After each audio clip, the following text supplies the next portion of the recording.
One of the most senior and loyal disciples of Hung Sing Choy Li Fut, founder Chung Hung Sing, was a Southeast Asian martial artist named Yuen, also known as Yuen Dai.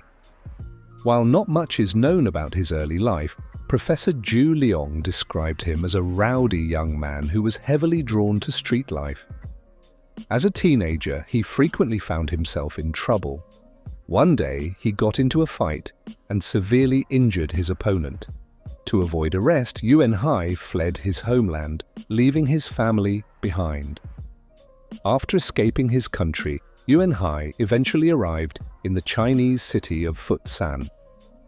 This was an ideal place to disappear, as it was a hub for revolutionary activity, allowing him to hide among anti-government groups. One day, he stumbled across the Hung Sing Kwoon and became curious about whether the Hung Sing Choy Li Fut system was truly effective. Without knowing who the teacher was, he entered the school and issued a challenge. What he didn't realize was that he was about to face Chung Hung Sing, one of southern China's greatest fighters. At the time, Yuen was only 18 years old, while Chung Hung Sing was in his late 20s or early 30s. Their challenge match lasted a total of 3 rounds. In each round, Chung Hung Sing easily defeated Yuen, sending him flying out of the school. Instantly, Yuen knew that Hung Sing Choy Li Fut was what he wanted to learn. After the match, he humbly begged Chung Hung Sing to accept him as a student. From the moment Yuen joined the Fut San Hung Sing Kwoon, his loyalty to his teacher never wavered. The school's repeated closures, arrest warrants, numerous uprisings, and challenge matches were not enough to pull him away from his Sifu's side.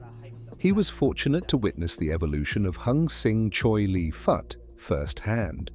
When the Taiping Rebellion ended in 1864, Yuen fled with Chung Hung Sing to Hong Kong to avoid persecution. At that time, Hong Kong was a safe haven for revolutionaries and triad members. In 1867, Chung Hung Sing and Yuen returned to Fut San to reopen the Hung Sing Kwoon. However, this time, they changed its name to Great Victory instead of Hung Victory to avoid immediate government shutdown. Despite this, the school continued to face periodic closures until 1949. As one of Chung Hung Sing's most trusted disciples, Yuen witnessed these changes firsthand. By 1883, Chung Hung Sing entrusted Yuen with the task of recruiting a young Hung Gar student named Chan Ngao Sing. Yuen approached Master Chow Gum Bu and explained the purpose of his visit. Surprisingly, Chow Gum Bu believed it would benefit Chan Ngao Sing to accept Chung Hung Sing's offer. However, Chan Ngao Sing did not initially share this view. He doubted that an older teacher like Chung Hung Sing could offer him anything valuable and declined the invitation. Eventually, Yuen persuaded Chan Ngao Sing to visit the Hung Sing Kwoon. In the end, Chan Ngao Sing became a disciple of Chung Hung Sing. Although Yuen was more than twice his age, the two developed a close friendship. With Chan Ngao Sing now in Fut San, Yuen was free to oversee the Hong Kong Hung Sing Kwoon. Many of his students were strong and rugged individuals who worked as longshoremen and trade workers. According to various elders who met him, Yuen was a large man who commanded great respect. Some, like Lun Chi, recalled encountering him during the Japanese occupation. In addition to his martial arts expertise, Yuen was said to have had a son and was married twice. Rumors suggest that he may have even worked as a personal bodyguard for wealthy businessmen at times. After Chung Hung Sing's passing in 1893, Yuen left Fut San to run the Hung Sing Kwoon in Hong Kong full-time. Following the Boxer Rebellion, 1901, Chan Ngao Sing briefly moved to Hong Kong to live with Yuen. His business in Fut San was struggling, and he believed he could find better opportunities in Hong Kong.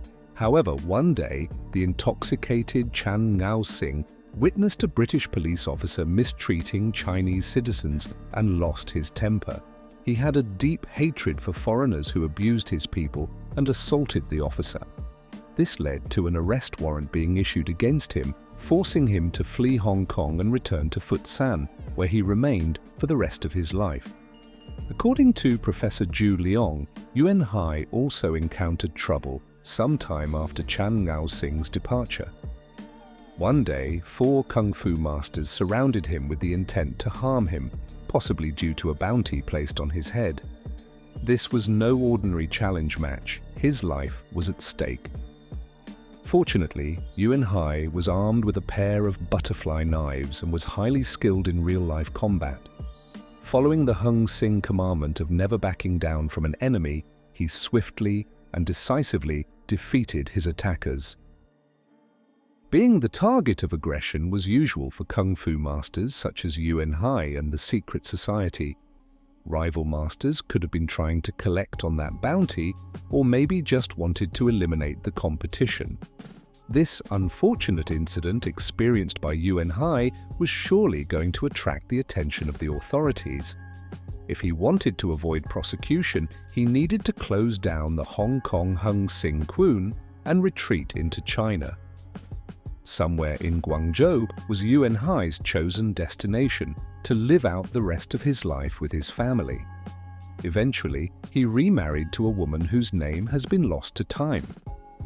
Still, she came from a notable family of Northern Shaolin Kung Fu stylists. He also began teaching again for a while. One of his students went by the name of Dr. Mok Min Yin. This student went on to establish one of the largest and most well-known acupuncture clinics in Hong Kong. Sometime later, Yuen Hai fully retired from teaching Kung Fu. During his retirement, a young man by the name of Lao Bun came knocking on his door. Lao Bun wanted to take Yuen Hai as a teacher, but Yuen Hai turned him down, saying he was no longer teaching. However, Lao Bun wasn't going to take no for an answer. He offered to take Yuen Hai and his wife into his home and provide for all of their needs if he agreed to take him as a student.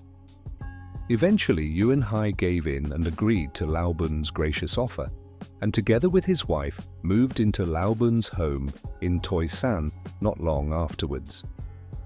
Yuen Hai is one of the most senior of all of Chung Hung Sing's students.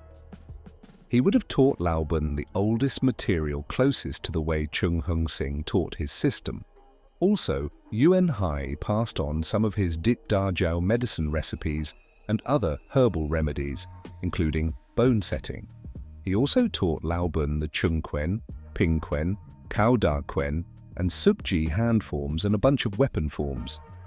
Whatever was developed up to that point, Yuen Hai made sure to pass that down to Lao Bun as well. The exact year Yuen Hai passed away, between 1910 and 1920, has been lost to time.